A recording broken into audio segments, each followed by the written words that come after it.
심판하러 다시 오실 예수님. 오늘은 예수님께서 예루살렘으로 왕으로서 당당하게 입성하신 종려 주일이지만 이번 주에 계속되는 고난주간 특별 새벽 기도회를 통해서 이 내용들은 다루도록 하고 계속해서 연관된 사도신경을 알아가도록 하겠습니다. 아담의 타락 이래 모든 인생들은 예외 없이 다 죽었습니다. 에베소서 2장 1절 말씀대로 죄와 허물로 죽은 것입니다. 히브리서 9장 27절 28절 읽어봅니다. 한 번 죽는 것은 사람에게 정해진 것이요 그 후에는 심판이 있으리니 이와 같이 그리스도도 많은 사람의 죄를 담당하시려고 단번에 들이신 바 되셨고 구원에 이르게 하기 위하여 죄와 상관없이 자기를 바라는 자들에게 두 번째 나타나시리라. 아멘. 온 천하보다 귀한 저와 여러분의 한 영혼을 살리시기 위해서 하나님께서는 언약대로 독생성자 예수 그리스도를 세상에 대속 죄물로 우리의 구원을 위해서 보내주셨습니다. 대속 제물이라는 것은 대신해서 죄값을 치른다는 의미이죠. 예수님도 반드시 죽으셔야 했습니다. 그리고 예수님은 십자가로 구제불능의 우리 죄인들이 오직 믿음으로 구원받을 수 있는 길을 활짝 열어놓으셨고 그 결과 우리는 이제는 누구든지 주 예수 그리스도의 이름을 부르는 자는 또 그 이름을 믿는 자는 구원을 얻게 되었습니다. 할렐루야. 이렇게 초림 첫 번째 오신 예수님께서는 사랑과 구속의 주로 세상에 오신 것입니다. 구원 사역을 완성하신 예수님께서는 영광의 부활의 첫 열매로 참여하시고 또 승귀하셔서 만왕의 왕 만주의 주로서 또 교회의 머리로서 하나님 보좌 우편에서 지금도 우리를 위하여 일하고 계십니다. 이것이 지난주에 우리가 다루었던 내용입니다. 예수님은 성경 말씀대로 다시 오실 것입니다. 다시 오시는 목적은 사도신경의 고백대로 단순히 산자와 죽은 자를 심판하시기 위한 것만이 아닙니다. 여기에는 많은 의미가 담겨 있습니다. 예수님은 하나님의 공의를 실현하시고 믿고 따른 성도들을 다시 살리시고 당신이 계신 곳으로 영접하시며 성도들과 영원히 함께 하시려고 오시는 줄 믿습니다. 신약 성경은 예수님의 재림에 대해서 300번 가량 언급하고 있습니다. 얼마나 많은 분량이 기록이 되어 있는지 모릅니다. 그만큼 중요하다는 의미입니다. 그런데 예수님께서 다시 오시겠다고 하신 후에 무려 2000년이 지나갔습니다. 그러자 그때부터 지금까지 의심하던 사람들, 조롱하던 사람들이 계속해서 사람들을 힘들게 하고 있습니다. 베드로후서 3장 3절 4절 새번역 성경으로 읽어봅니다. 마지막 때에 조롱하는 자들이 나타나서 자기들의 욕망대로 살면서 여러분을 조롱하며 이렇게 말할 것입니다. 그리스도가 다시 오신다는 약속은 어디 갔느냐? 조상들이 잠든 이래로 만물은 창조 때부터 그러하였듯이 그냥 그대로다. 아니, 곧 다시 오신다면서 기다리던 사람들이 다 죽어가는데 언제 오신대? 말세의 징조라고? 무슨 소리야? 말세라는 것은 어느 때나 다 있어 왔어. 이러한 자연재해나 이런 전쟁이나 힘든 일들은 어느 세대나 다 있어 왔잖아. 특별한 게 아니야. 성경 다 거짓말이야. 이래도 한 세상 저래도 한 세상인데 그냥 즐겨 그렇게 살아.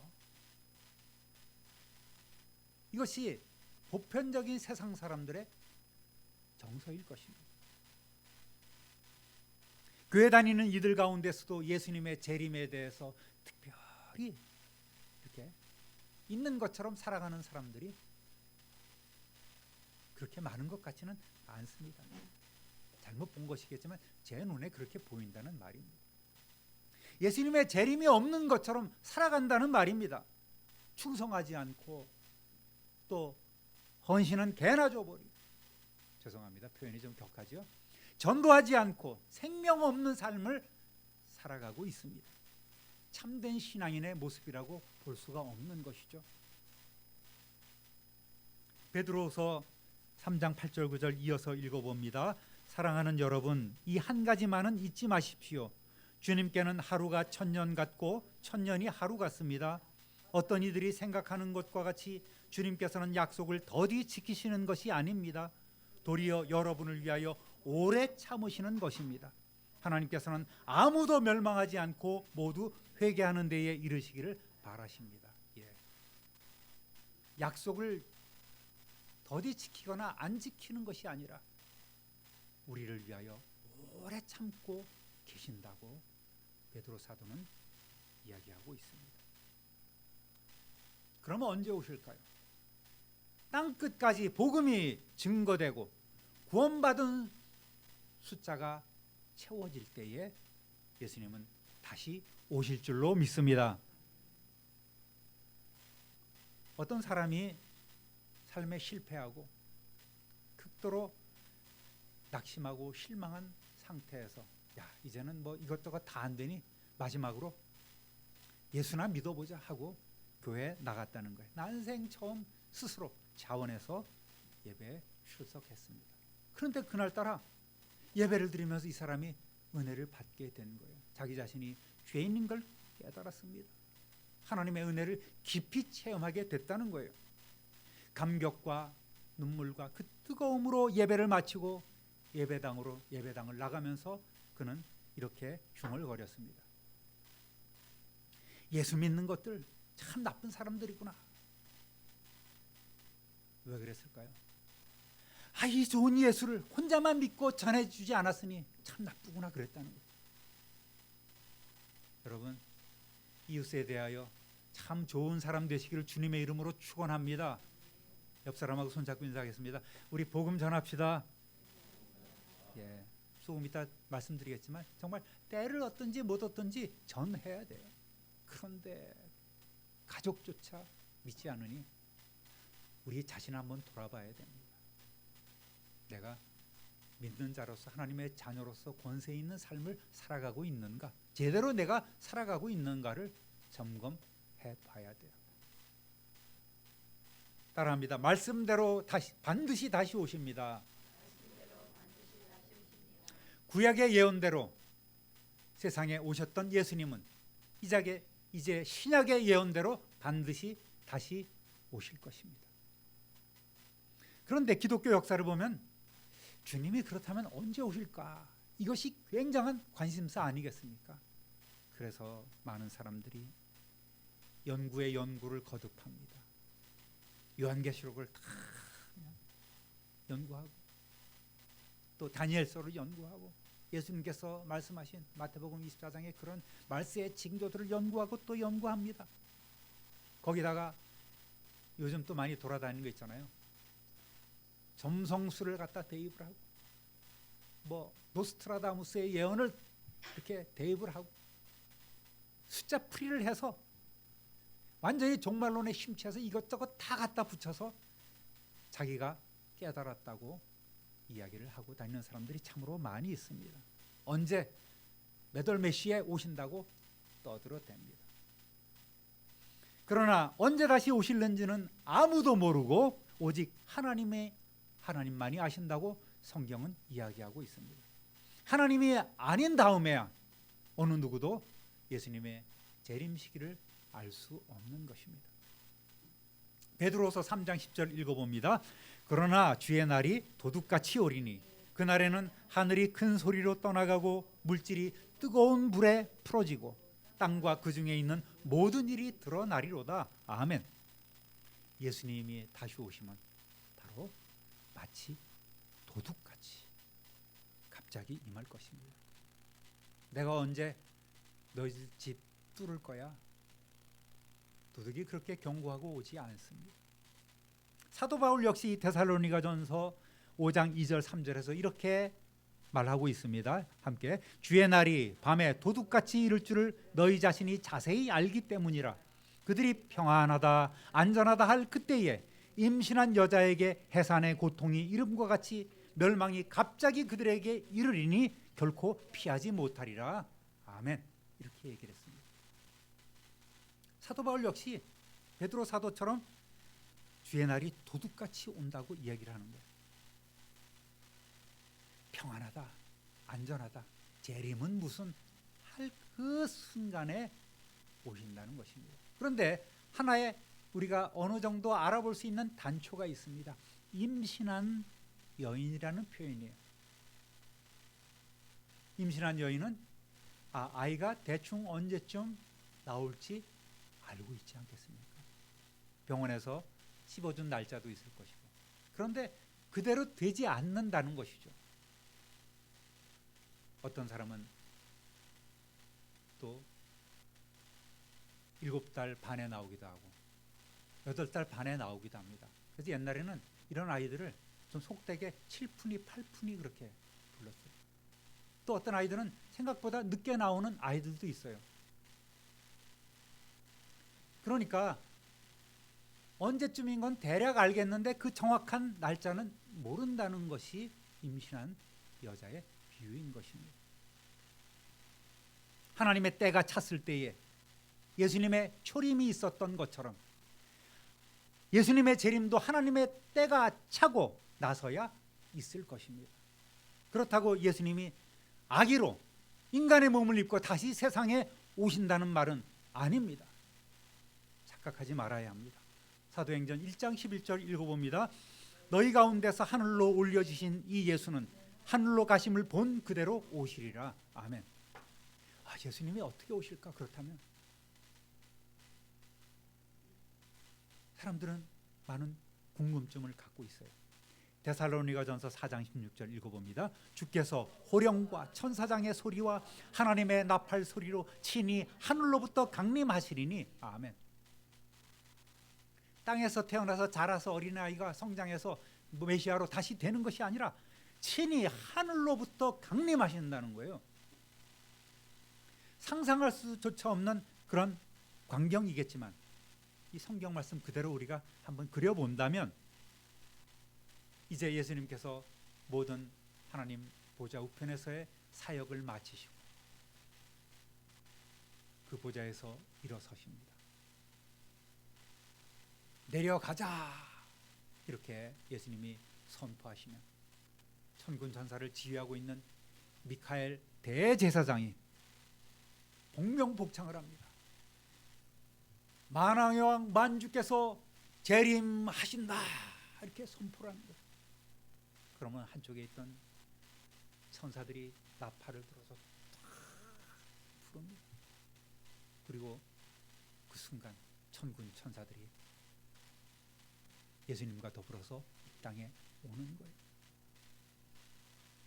그러면 땅에서 자던 자들이 이렇게 먼저 들림받고 또 살아서 그 순간을 맞이하는 사람들은 호련히 변화되어서 공중으로 들림받게 될 것입니다. 정말 창조 역사 이래로 전무후무한 그 장엄한 재림의 광경이 온 우주적으로 펼쳐질 것입니다. 그러니까 지금 세상에서 날뛰고 있는 모든 재림 예수는 다 가짜입니다. 예수님 다시 오실 그날은 모르지만 깨어서 준비하는 자들에게는 그날이 도둑같이 임하지 못합니다. 그래서 바울 사도는 아까 그 말씀에 바로 이어서 5장 4절에 이렇게 이야기를 합니다. 형제들아 너희는 어둠에 있지 아니하매 함께 그날이 도둑같이 너희에게 임하지 못하리니 너희는 다 빛의 아들이요 낮의 아들이라. 우리가 밤이나 어둠에 속하지 아니하나니 그러므로 우리는 다른 이들과 같이 자지 말고 오직 깨어 정신을 차릴지라. 아멘. 임신한 여인처럼 확실한 날짜는 모르지만 우리는 깨어 있어 그날을 대비해야 된다고 말씀하고 있는 거예요. 다른 이들과 같이 영적인 잠을 자지 말라. 깨어서 정신을 차리라고 우리에게 권고하고 있습니다. 우리 모두가 종말을 사는 마음으로 깨어 있으면 때를 분별할 수 있습니다. 또 우리에게는 예수님의 재림이 있을 그 종말 이전에 우리 인간의 개인적인 종말이 있다는 사실을 우리는 깨달아야 합니다. 천년 만년 살 것처럼 늘어지게 살아서는 안 됩니다. 그런 영적 분별력을 갖고 사는 저와 여러분 되시기를 우리 구주 예수 그리스도의 이름으로 축원합니다. 따라합니다. 산자와 죽은 자를 심판하실 것입니다.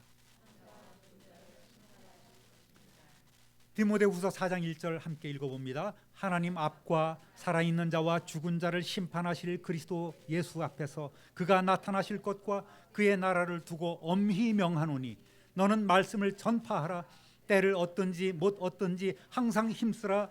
범사의 오래 참음과 가르침으로 경책하며 경계하며 권하라. 아멘. 엄히 명한다. 너는 말씀을 전하라. 때를 얻든지 못 얻든지 항상 힘쓰라. 할렐루야. 오래 참음과 범사의 오래 참음과 가르침으로 경책하며 경계하며 권하라는 거예요. 사도신경은 저리로서 산자와 죽은 자를 심판하러 오시리라 이렇게 고백합니다. 여기서 저기는 바로 하나님의 보좌 우편입니다. 그것으로부터 다시 오신다는 말입니다. 이것을 재림, 원어로 파루시아라고 이야기를 합니다. 요한복음 5장 22절 읽어봅니다. 아버지께서 아무도 심판하지 아니하시고 심판을 다 아들에게 맡기셨으니 아멘. 예수님께서는 다시 오실 때에 만왕의 왕 만주의 주로서 철장 권세를 가지고 다시 오실 것입니다. 예수님은 이 권세로 산자와 죽은 자 또 원수들과 사망까지도 심판하실 것입니다. 요한계시록 22장 13절 나는 알파와 오메가요 처음과 마지막이요 시작과 마침이라. 아멘. 성부 하나님과 더불어 시작하신 성자 하나님께서 이 모든 것을 결산하신다는 말입니다. 종결자, 터미네이터로 오신다는 말씀입니다. 여기서 산자와 죽은 자는 두 가지로 해석할 수 있습니다. 하나는 글자 그대로 예수님이 재림하실 때에 살아서 맞이 않는 자들이 있을 것이고 또 육적으로 이미 죽은 자들이 있을 것입니다. 이런 사람들을 의미합니다. 또 영적인 의미로 해석할 수 있습니다. 구원받은 자들과 죽은 자들로 구분하는 것입니다. 죽은 자들은 궁극적으로 예수님을 믿지 아니하는 사람들, 그리스도의 구속함을 믿지 않고 죽은 자들을 의미합니다. 그렇다면 예수님을 믿든 믿지 않든 우리 모두가 심판을 당한다는 말인가라는 의문을 가질 수 있습니다. 따라합니다. 두 종류의 심판이 있습니다. 예수님은 요한복음 5장 24절에 이렇게 말씀하셨습니다. 내 말을 듣고 또 나 보내신 이를 믿는 자는 영생을 얻었고 심판에 이르지 아니하나니 사망에서 생명으로 옮겼느니라. 아멘. 그런데 로마서 14장 10절에서는 사도 바울은 또 이렇게 얘기를 합니다. 네가 어찌하여 네 형제를 비판하느냐? 어찌하여 네 형제를 업신여기느냐? 우리가 다 하나님의 심판대 앞에 서리라. 이렇게 말합니다.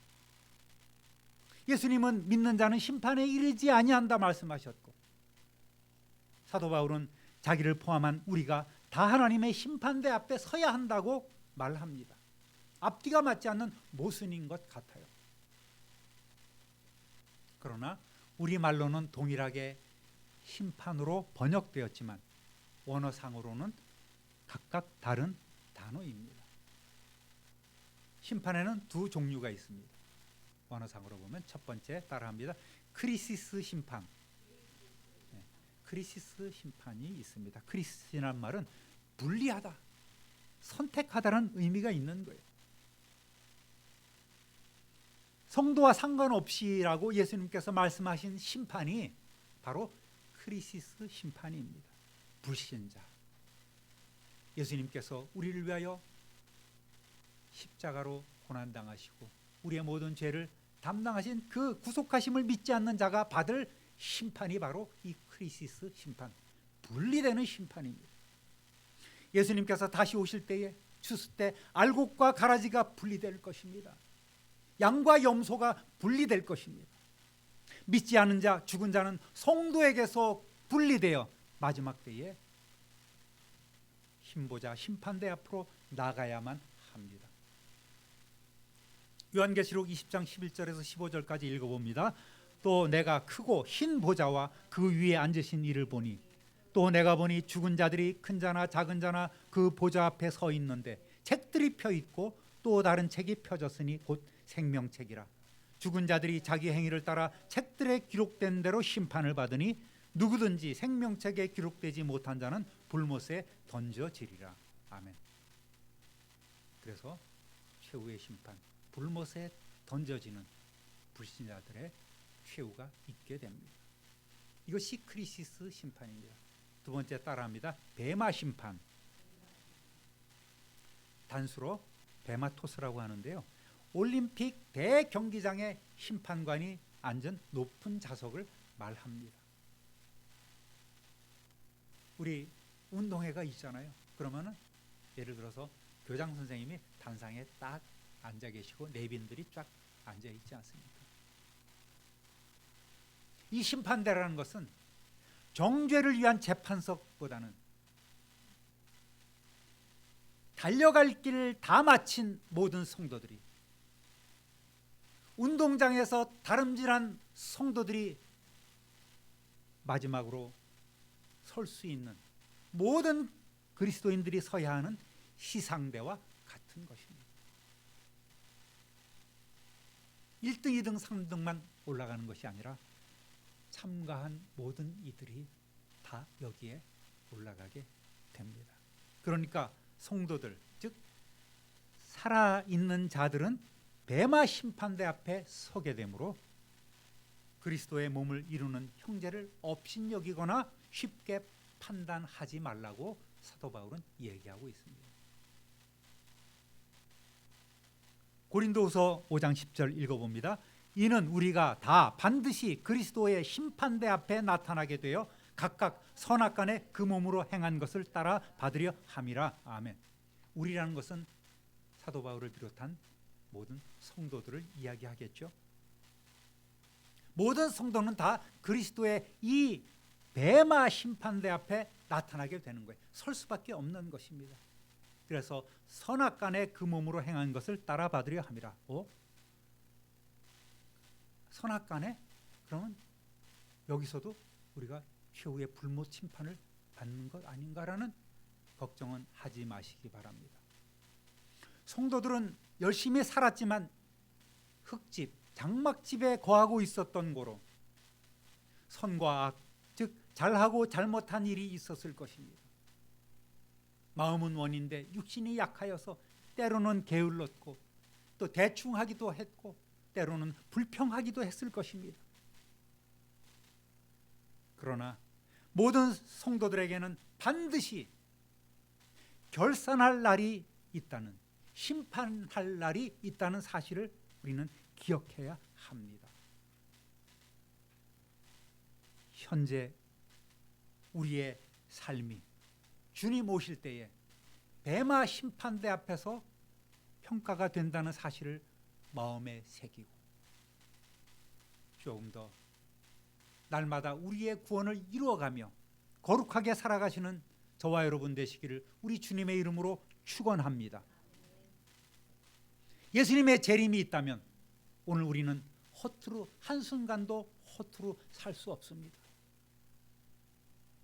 과거 부흥사들을 통해서 많이 돌아다녔던 간증이 있습니다. 군산의 어느 장로님이 천국에 갔는데 다른 사람은 모두 다 황금 면류관, 의의 면류관, 썩지 않는 면류관, 영광의 면류관을 받아 쓰는데 예수님이 자기에게는 개털 모자를 씌워줬다는 거예요. 아니 다른 사람은 다 좋은 거 주시면서 왜 저는 이것만 주십니까? 불평했을 때 너는 세상에서 한 것이 없고 부끄럽게 구원받았기 때문에 너는 이거 하나 써라 하고 개털 모자를 줬다는 거예요. 그러나 여러분, 이거는 성경적인 말은 아닙니다. 부끄러운 구원, 이런 표현도 적당하지 않습니다. 맞지 않습니다. 염치 없는 구원은 없어요. 평생 내 마음대로 살다가 죽기 직전에 영접을 하고 돌아가셨다? 부끄러운 구원이라고 표현하고 있습니다만 그런 구원은 없습니다. 여러분, 구원이라는 것은 어떤 대가로 받는 것이 아니기 때문입니다. 그저 값없이 믿음대로 주시는 하나님의 선물이기 때문에 그렇습니다. 할렐루야. 구원이라는 것은 제일 영광스러운 상급이에요. 물론 심판대 앞에 서서 우리에게 왕으로서 면류관을 씌워주시고 너는 5골 다스리는 권세를, 너는 10골 다스리는 권세를 가져라, 이러한 차이는 있겠지만 우리 모두가 그 영광의 자리에 동참하는 것은 불변의 진리인 것입니다. 사랑하는 성도 여러분, 예수님의 재림은 오늘 우리에게 복과 또 복된 소망과 위로를 가져다 줍니다.